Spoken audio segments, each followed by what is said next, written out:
से बताए जाते हैं। एक जाति नाम है, एक सिफाती नाम है। जाति नाम उसे कहते हैं जो कुदरती है, जिसमें किसी भी प्रकार की कोई बनावट की जरूरत नहीं है। सिद्ध माने होता है गुण। गुणवाचक नाम परमात्मा के बहुत हैं। जिन जिन अवतारी महापुरुषों का नाम आपने सुना है, जब जब इस धरती पर आए और जैसे जैसे उन्होंने कर्म किया, लीलाएं करी, जो जो उनके अंदर भक्तों ने गुण देखा, वैसा उनका नाम रख दिया। वो गुणवाचक नाम है। गुणवाचक नाम से परमात्मा नजर नहीं आता है। लेकिन जो सच्चा नाम है मालिक का, जो कुदरती है, जो खुद ब खुद है, जो सब में रंग रही है, जैसे मालिक से कोई कण खाली नहीं, वैसे उसके नाम से भी कोई कण खाली नहीं। मालिक का दर्शन करते ही हम सब का दर्शन कर लेते हैं, क्योंकि सबका स्वरूप एक ही है। ऐसे मालिक का नाम सुमिरन करते ही हम सब का सुमिरन कर लेते हैं, क्योंकि सबके आत्मा का नाम भी एक ही।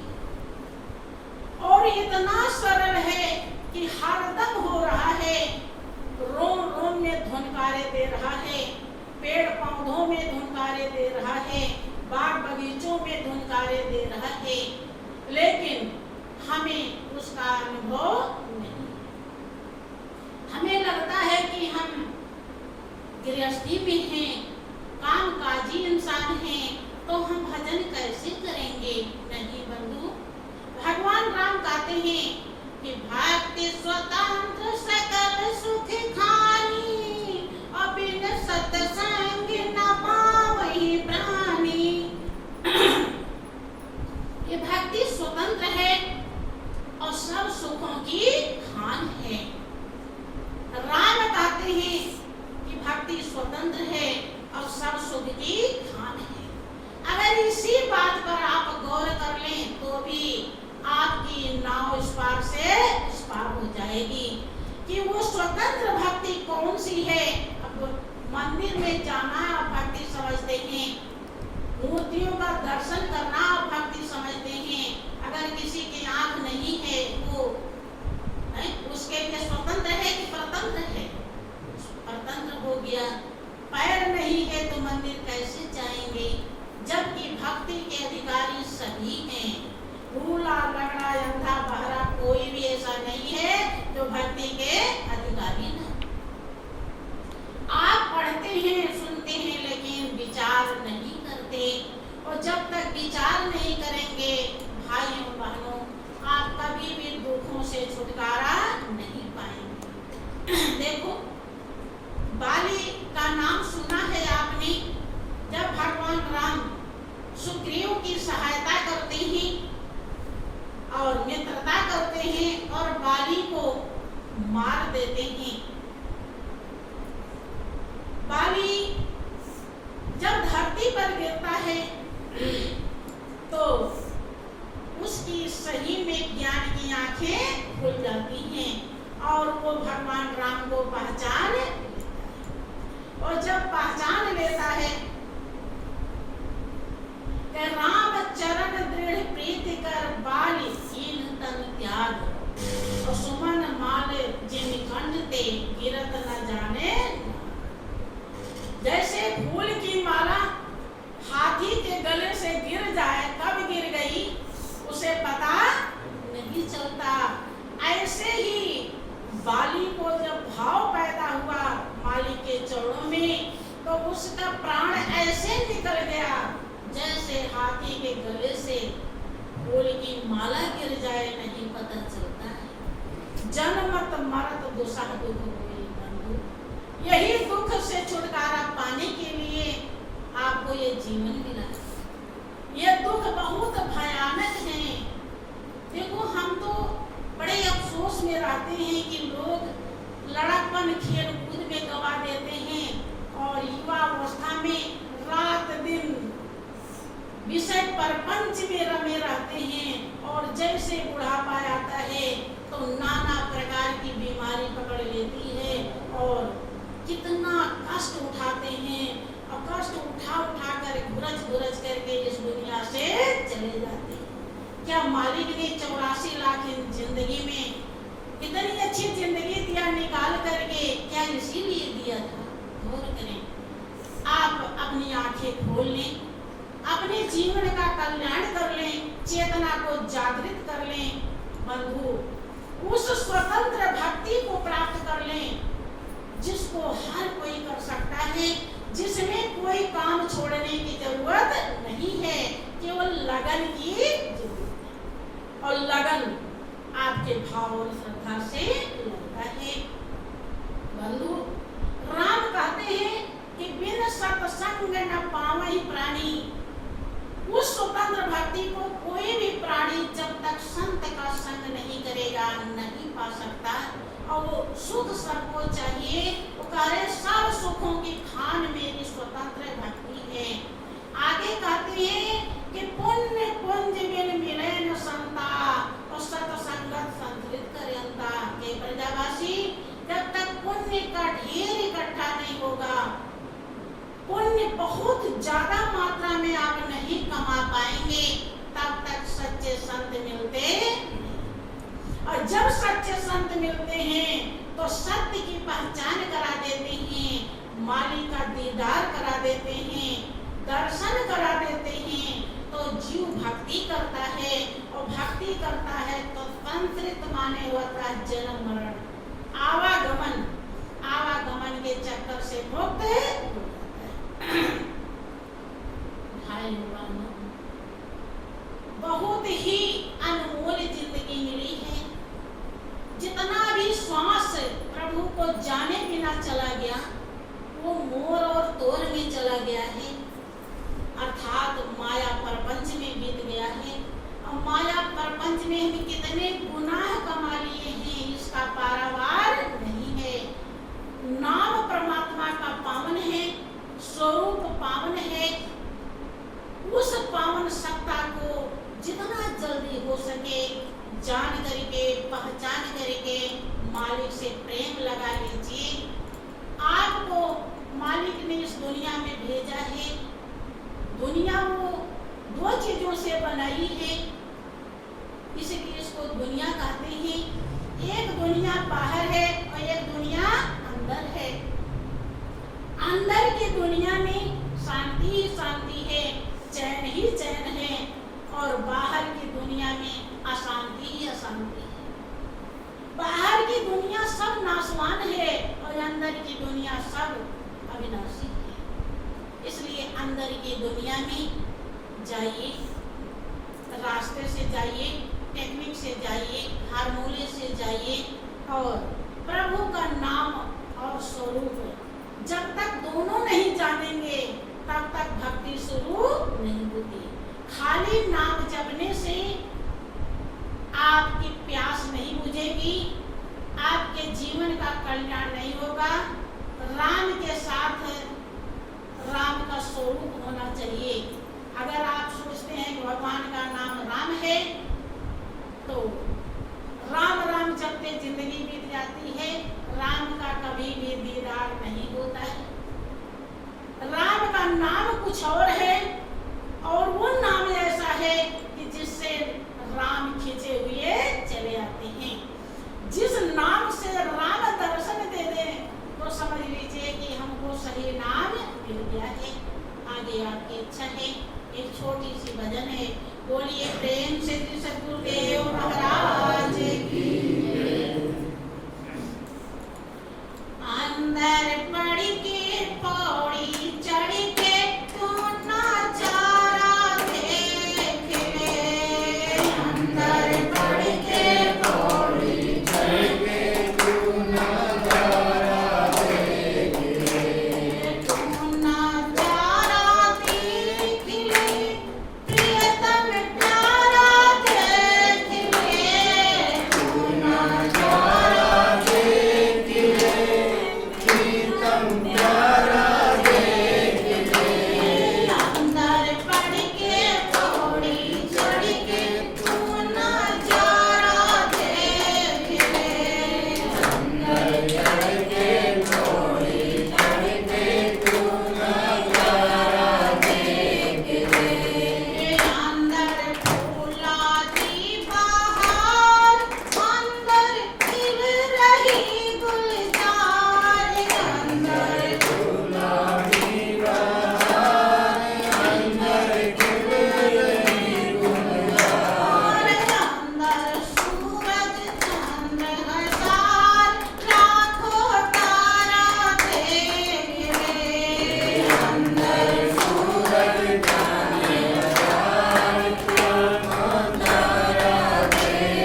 शाश्वत शांति निधान, बार बार दंडवत करूं सकल सुखों की खान। सतगुरु सत्य स्वरूप लख मन चित हो त्रिविधि ताप का नाश हो, जीवन बनी सुखान। अमित महायश आपका, महिमा कही न जाए। नीति नीति कही चुप है, वेद ग्रंथ सब गाए। महाभयानक अरूप कठिन, भवसागर गंभीर। नाम जहाज बिठाए मीठे जन की पीर।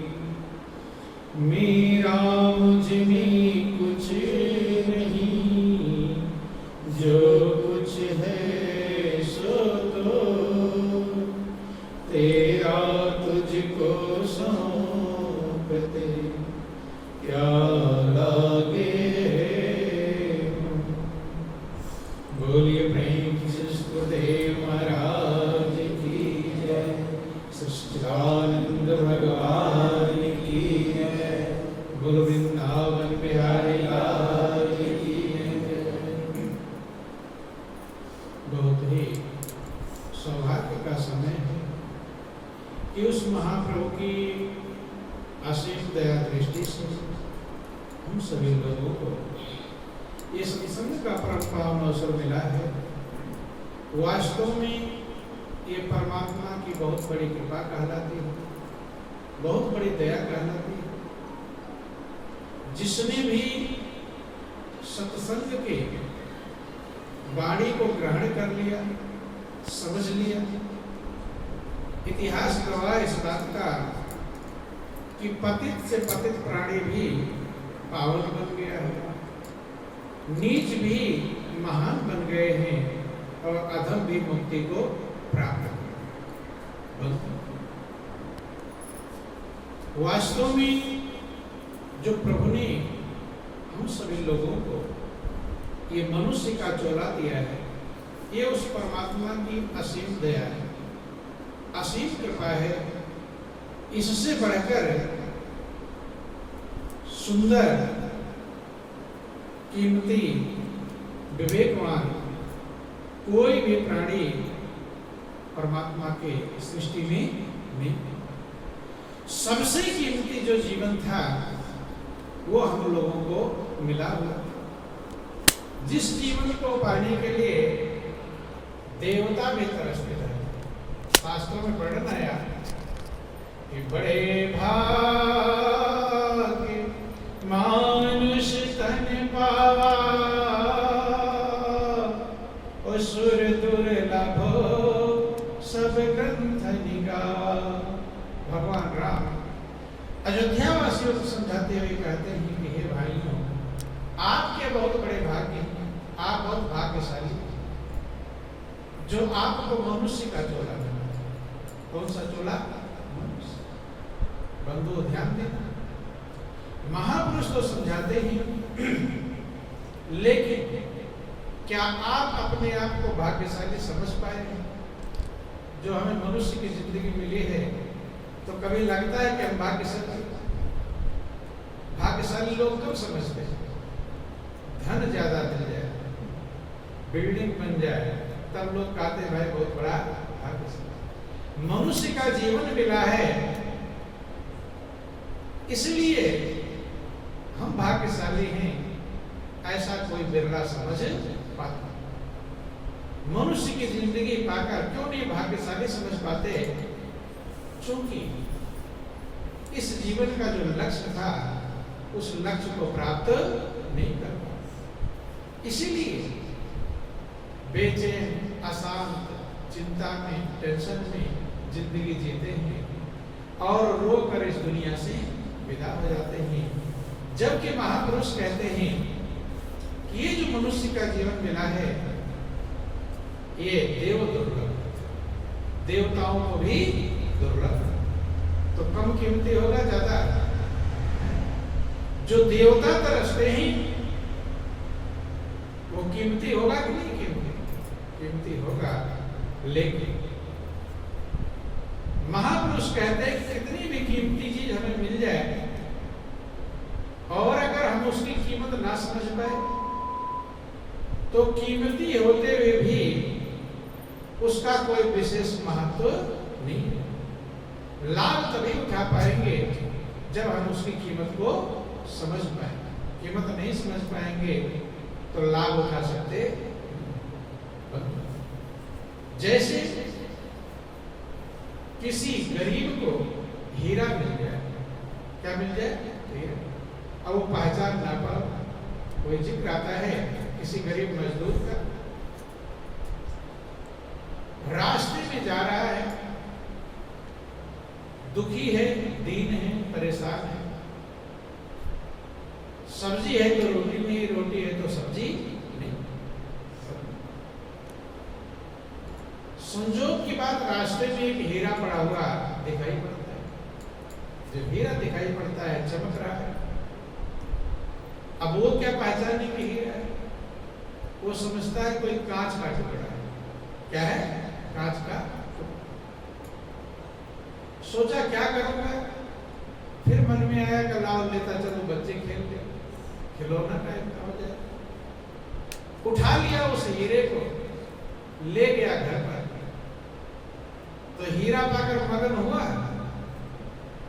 मगन जितना कांच पाकर मगन होता उतना तो मगन हुआ कि चलो बच्चे खेल लेंगे। हीरे का जो आनंद था, हीरे का जो सुख था, हीरे की जो कीमत थी, उतना मगन नहीं हो पाया। ले गया घर पर, बच्चों को दे दिया, लोग खेलते रहे। तो जब पिता नहीं पहचानते तो बच्चे क्या पहचाने? बच्चे भी अपना खेल खाल के कोने में फेंक देते। हीरा पाने के बावजूद भी हीरे का जो कीमत था, सुख था, आनंद था, लाभ था, कुछ नहीं पाया। गरीबी में कोई बदलाव आया? जितना गरीब पहले था, हीरा के बाद भी उतना ही गरीब है, वैसे ही रोटी सब्जी खा, नमक रोटी खा रहा, चटनी से खा रहा। क्यों? क्योंकि कि हीरे की कीमत समझ नहीं। ठीक है यार, हम सभी का लिए जिस जीवन को पाने के लिए सब प्राणी मांगते हैं, प्रार्थना करते हैं। आप लोग रामायण इत्यादि पढ़ते हैं, रामायण में लिखा गया कि नर तन सम नहीं कौन्हु देहि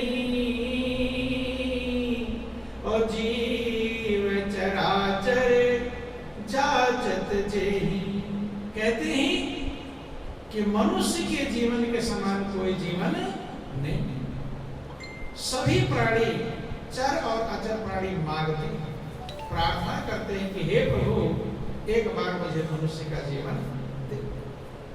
लेकिन हमको आपको मांगना नहीं है, प्रार्थना नहीं करनी है, मिला हुआ है। क्या है? मिला है, लेकिन इसकी कीमत समझ लेनी है और इस जिंदगी का लाभ उठा लेना। लेकिन लाभ कब उठा पाएंगे? जब उसकी कीमत समझ। 4 साल बीत गया, उसके घर में हीरा पड़ा हुआ है, बच्चे खेल कर कोने धूल मिट्टी फेंकते, गरीबी जो के त्यों है।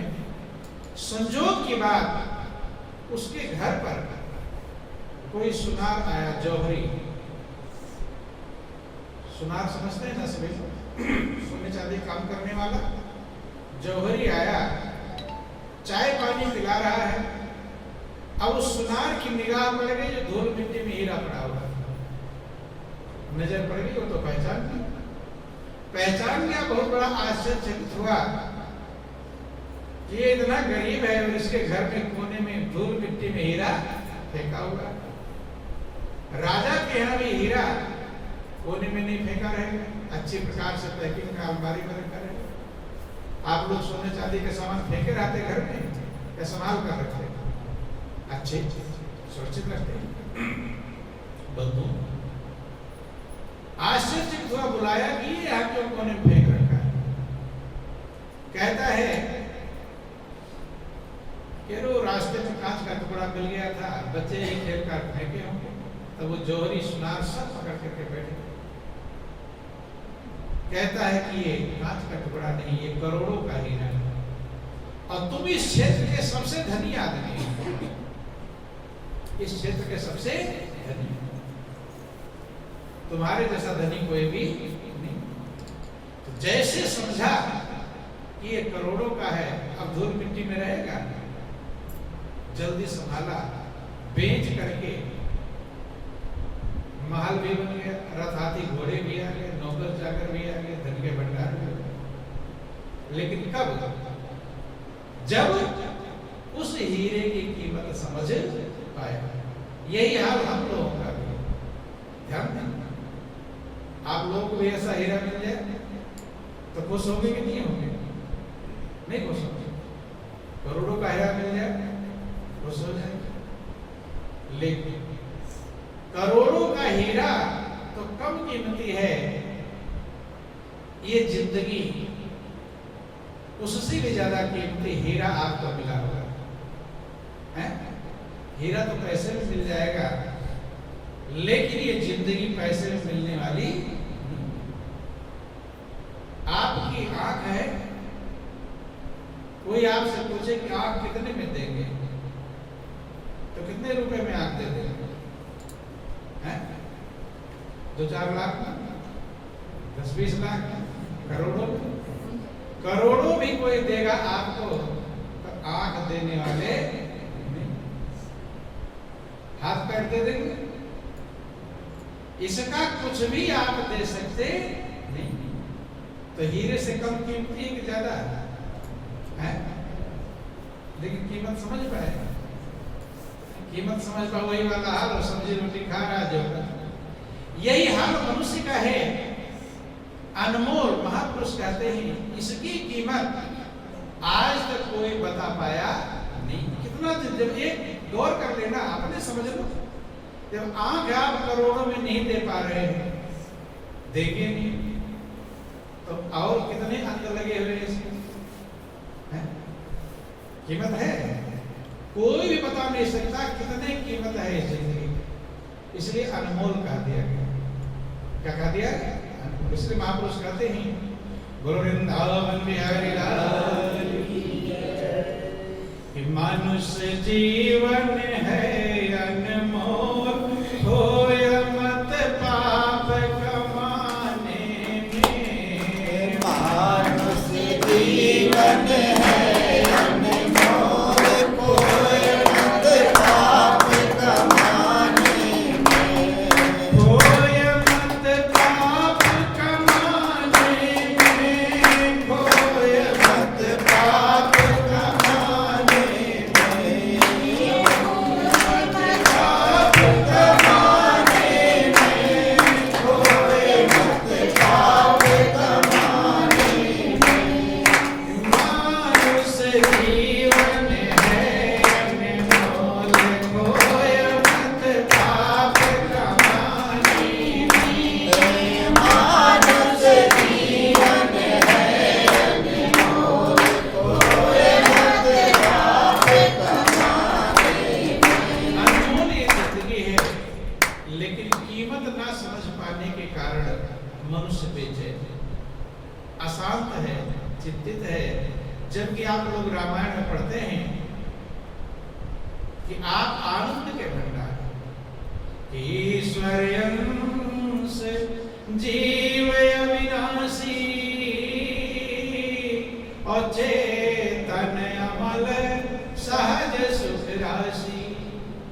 जीव ईश्वर का अंश है, तो जो गुण ईश्वर में है वही गुण ईश्वर अंश जीव अविनाशी, जिसका कभी नाश। चेतन अमग मग रहता है सहज सुख राशि। आप सुख की राशि, किसकी राशि है? सुख की राशि। रास माने ढेर, रास माने थोड़ा नहीं, ढेर सारा सुख की राशि आप